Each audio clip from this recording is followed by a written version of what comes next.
தான் இருந்துச்சு. நீங்க சொல்ல வர்றது வந்து சந்தானம் விஷயம் தான் இல்ல, அது உண்மைதான் போல இருக்கு ஜனனி.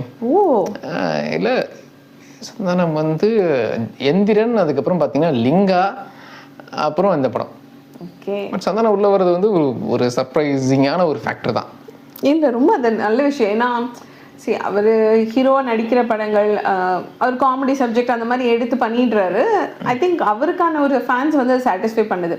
பட் ஓவராலா பார்த்தா அவரோட ஒரு பெர்ஃபார்மன்ஸ் வந்து ஒரு ஆக்டரா ஒரு மிஸ் பண்ற மாதிரி. கண்டிப்பா வேற நடிகர்கள், பெரிய நடிகர்கள் நடிக்கிற படத்துல இவர் வந்து ஒரு கேரக்டர் ஆர்டிஸ்டாவோ அந்த மாதிரி உள்ள சப்போர்ட்டிங் இல்ல செகண்ட் ஹீரோ மாதிரி வந்தா நல்லா இருக்குன்னு ஃபீல் பண்றாங்க. இந்த காமெடி ரோல்ஸே நான் சொல்றேன். ஏன்னா இது பண்ணிட்டே அது பண்ணக்கூடாதுன்றது கிடையாது. ஏன்னா அவர் தனிச்சு எடுக்கிற படங்களும் காமெடி சம்பந்தமான படங்கள் தான்.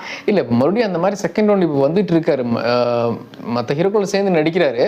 ஆனா காமெடினா இல்லாம ஐ மீன் செகண்ட் லீடா பண்ண ஆரம்பிச்சிருக்காரு. இப்பதான் பண்ண ஆரம்பிச்சிருக்காரு. இன்னும் கொஞ்சம் கன்வின்ஸ் ஆகி